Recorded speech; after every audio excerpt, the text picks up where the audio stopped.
Ladies and gentlemen, can I please ask you to have your seats? We've got possibly the best speaker this evening with us right here, Amitabh Kant joining us. And we've got a lot to talk about. So we'll just request everybody to be seated and we'll get started in just a few moments.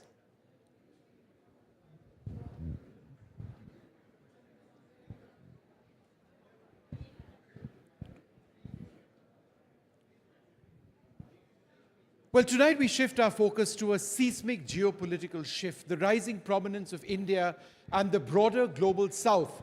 In the last decade, India has emerged not just as an economic powerhouse, but as a strategic player on the world stage, with a GDP growth rate that outpaces many developed nations.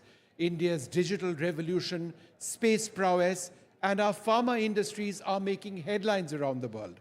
But it's not just about economics or our cultural exports through Bollywood, yoga, or our vast diaspora, which are influencing global culture like never before. Parallel to India's rise is the rise of the global south, and that encompasses Africa, Latin America, parts of Asia. They're all part of redefining our role in this. These regions are leveraging their demographic dividends, natural resources, and increasing tech adoption to stake a larger stake in global affairs. From climate initiatives in Brazil to tech hubs in Nairobi, the global south is no longer just at the receiving end of global policy, but is actively shaping it. We've got Amitabh Kant with us, the Sherpa of India Sherpa at the G20, former Niti Aayog CEO. Thanks very much, Dr. Kant, very much for being with us. When we use the words India century, what does that imply? Well, it implies that India is the only country in the world which is today the fifth largest economy, which in the next 2.5 years will be the third largest economy in the world, growing at about 8.2% last year. But it's the only country which is today making about 35 kilometers of road and 12 kilometers of railway lines per day, which does about 50% of the real-time fast payments in the world, which has done 31x of solar generation in the last 7 years, which is actually, if you look at it in terms of airport construction, makes about close to 9 airports and about 3 metros a year. Nowhere else in the world is this happening. The population scale impact at low prices, what India is doing, it's truly India's, not merely India's decade, but India's century, because the demographics are very young. The rest of the world is aging, but India is getting very, very young and will keep getting young. In fact, that's my next question. In terms of India's demographic dividend, that's probably the biggest benefit that we have. The numbers we have are that 65% of our population is under 35 years of age. And that's wonderful, because that means there's a real future if we are able to employ them and if we are able to skill them appropriately. So as we talk about demographic dividend, how important is it for us to talk about reskilling? That's the most important issue, Vishnu, because India can't grow only on the back of services. India needs to become a manufacturing nation. 17.5% of your GDP comes from manufacturing. You need to take it to 25%. You need to urbanize, because 500 million people are going to get into the process of urbanization. In the next 5 decades, that means India's challenge is to create 2 Americas in the next 5 decades. You need to enhance your agriculture productivity. The number of people dependent on agriculture at close to 45% is very, very high. So you need to fire on all cylinders: services, manufacturing, urbanization, agriculture, all of them. And for manufacturing and urbanization, you need to provide skills. You need to get them into completely new areas of growth: artificial intelligence, machine learning, quantum computing. And that's why India has rolled out these new missions in all these areas, including a mission for semiconductors and a mission for green hydrogen. All this is critical for India. We'll talk about these missions because they're absolutely essential to this conversation. But it just strikes me that when we speak about Atmanirbharta in India, it doesn't necessarily have to be just a stereotype or a cliche or another way of saying make in India. It's qualitatively different for a couple of reasons, and one which we don't talk about is that today in manufacturing, we can talk about the defense sector. We had Baba Kalyani here yesterday. We are making in India, but we are also making for the world.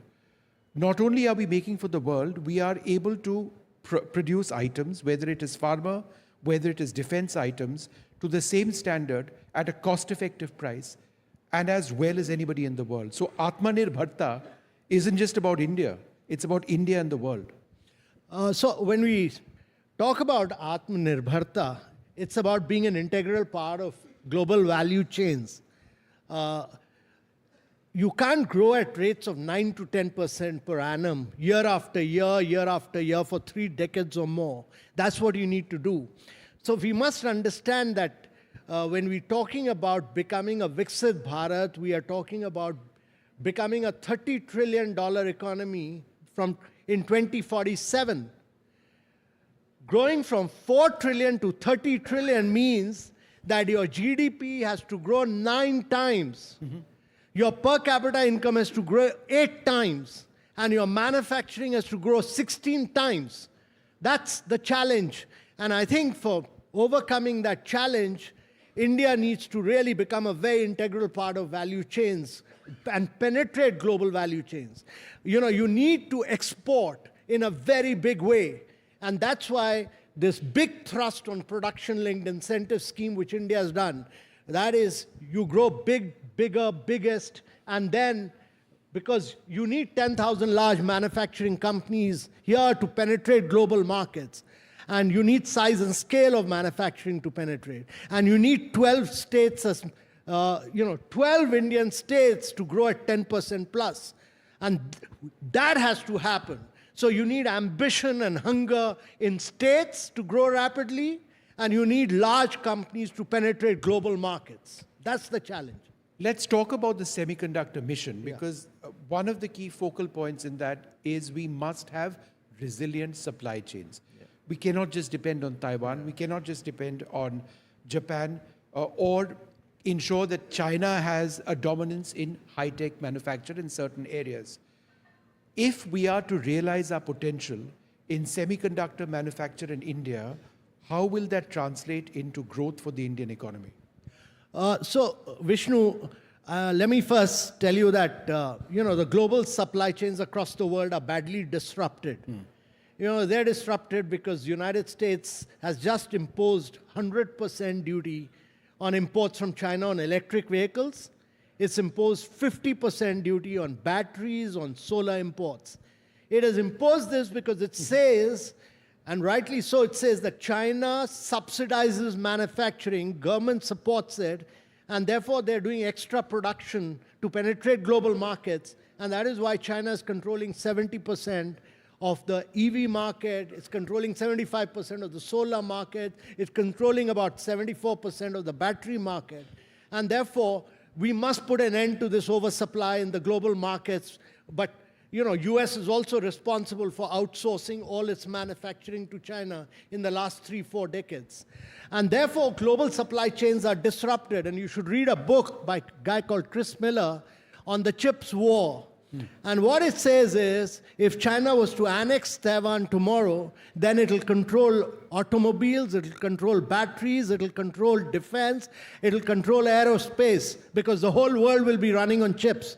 And that's why, for countries to become totally dependent on chip manufacturing from abroad is a dangerous proposition. And therefore, India must create its own ecosystem, because we are a very large consumer of vehicles, we are a very large consumer of mobiles. Every Indian has a smartphone. You need chips for that. And that's why one of the most dynamic measures the government has taken is to roll out the Semiconductor Mission of 76,000 crores, both in terms of design, in terms of fab, in terms of fabless, and in terms of chip manufacturing.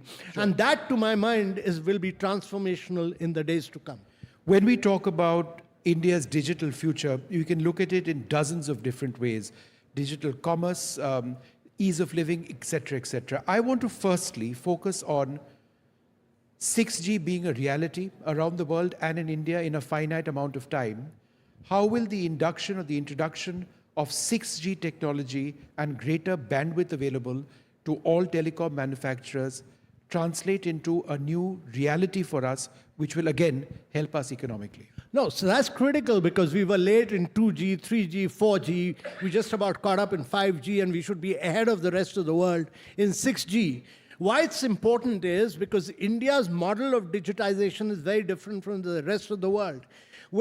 If you look at the western part of the world, most technological innovation have been carried out by big tech. It's Google, it's Meta, it's Apple, it's Amazon. And in China, by Tencent and Alibaba. What India has done differently is that it created the digital identity layer, and on top of which you allowed private sector to compete. So Paytm competes with Amazon Pay, Phone Pay competes with Google Pay. Everybody's competing in the marketplace. So we created what we call as open source, as open API, globally interoperable model. And during G20, the world said that this is the model to be followed because our data is held by individual citizens.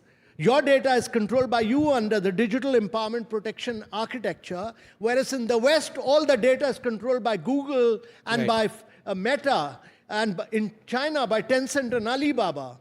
And therefore, the ownership of the data is with you. And that, to my mind, is going to be the future of the world. And open source will be the future of the world. Now, when 6G comes in, it'll enable you to do much more work, much rapid work on urbanization, on water supply, on improving, all this talk of AI is all about large language models right now. Every day a new large language models. But AI should impact the lives of the citizens. So you need AI for improving learning outcomes, for improving health outcomes. You need it for improving nutritional standards. That's what AI should be used to create a better society and to improve the quality of life of citizens and to improve human development. Not to create just large language models which can be in conflict tomorrow because of the ethics and because of the assumptions on which they are based. And therefore, it's very critical that we divert AI for transforming lives of citizens. Will AI take jobs? Well, AI will bring in new kinds of jobs. AI will bring in completely new scales of jobs. AI is inevitable. Machine learning is inevitable. And therefore, we need to create many more skilled people in many of these areas. You need new data scientists, you need AI engineers, you need machine learning scientists, and that is what many of our IITs are doing today. What is impressive and not really spoken about is the Indian AI story.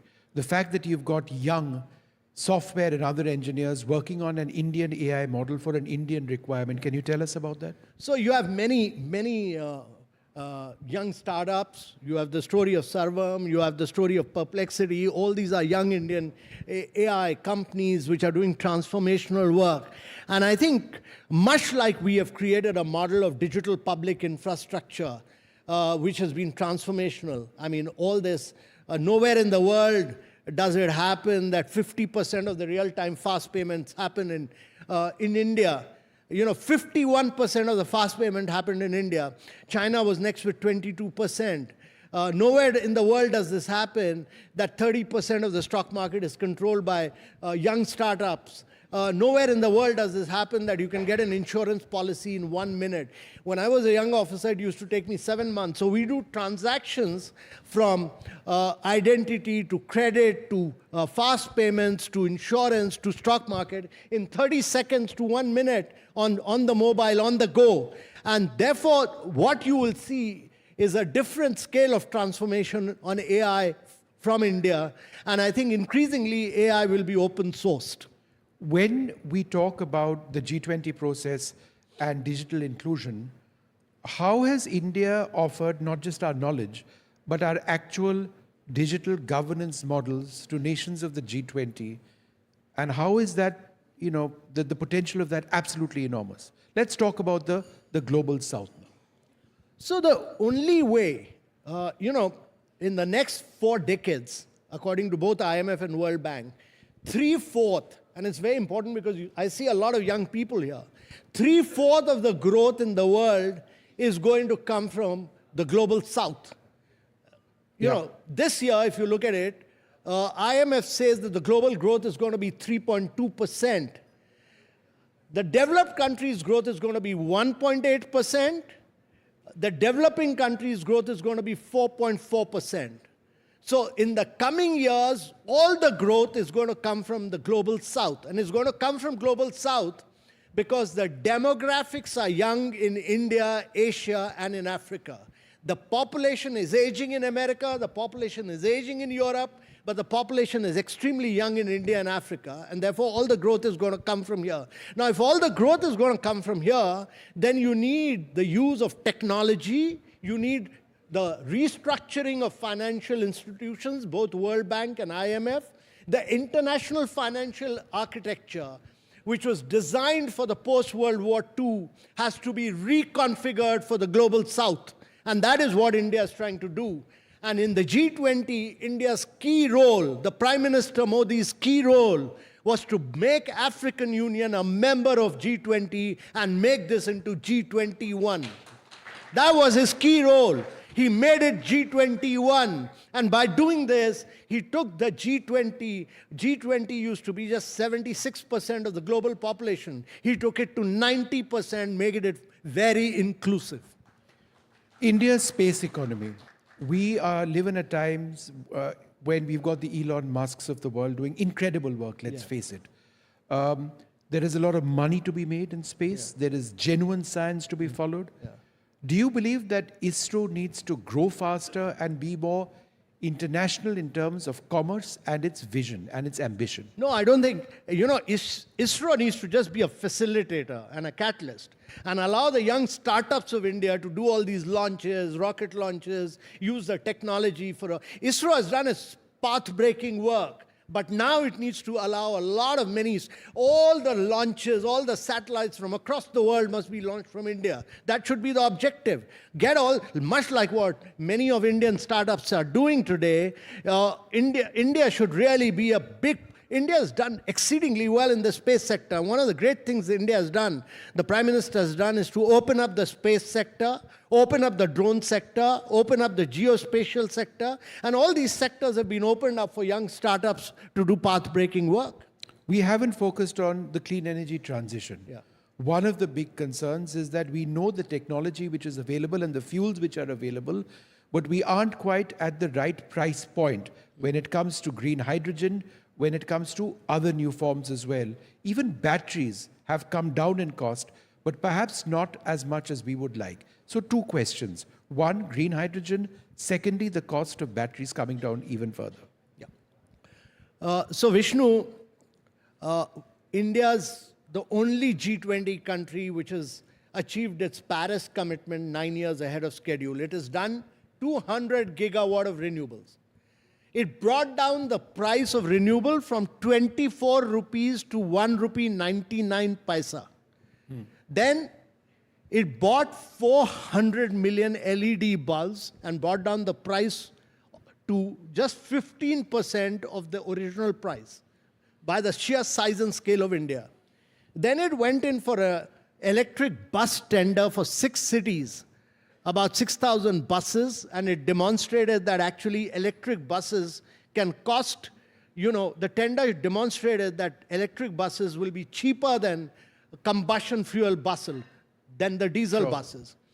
So what India did in all these cases was the size and scale to bring down, and many economists and Bill Gates also said that when you move from fossil fuel to clean fuel, the world has to pay a green premium.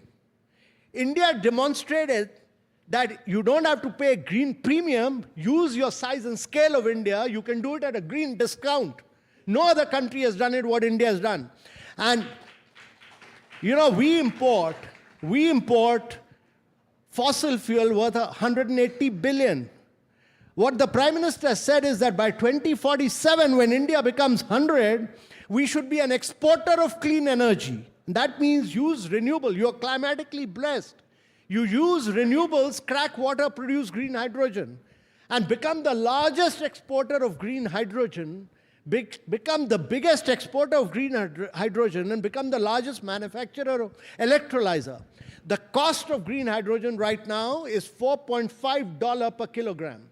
In America, because of weather condition, it is $7.5. So America subsidizes $3 extra. We don't have to do that much of subsidization because the climatic conditions are good. Our challenge is that from $4.5 by 2030, we'll bring it down to $1 per kilogram. Use the size and scale of India to bring it down from 4.5 to $1 to become the biggest producer and exporter of green hydrogen. That is what India will achieve. One final question, and in a sense, it goes back to how we started, the India century. The India century can also be premised on fundamental problems which exist in the world today. Structural changes. If you look at the economy of the United Kingdom, the economy of Europe, if you look at the fact that there is a war which is raging, if you look at the fact that West Asia is in crisis, is this an opportunity for India? So look around the world, you know, the three big challenges. Big power conflict is right center stage in Europe. Europe was responsible for World War I. Europe was responsible for World War II. And you are seeing a conflict there for the last 3 years. 45,000 people have died in Europe. 350,000 people have died in Middle East. Middle East is up in flames. And second, global value chains are disrupted. Third is the emergence of new force of artificial intelligence, machine learning, huge enhancement of production productivity, but you need international cooperation to have some pro-innovation regulations on that. To my mind, this is a huge, huge opportunity for India in all these three areas of growth. This is going to be not only India's decade, but this is going to be India's century. Well, there you have it. You've heard it from Amitabh Kant, passionate in everything that he speaks about, and he backs it up with a great deal of data. This is an incredible opportunity for India to actually make our mark. The fundamentals are there. They're staring us in the face. From space to clean energy transition, to so many aspects of our economy that he's touched upon, and indeed premised on strong governance, can take India to a level which perhaps we can only, or we did once dream about. It can be a reality. As always, Amitabh Kant, a pleasure speaking to you. Thank you very much, Vishnu. Thank you. It was a great pleasure.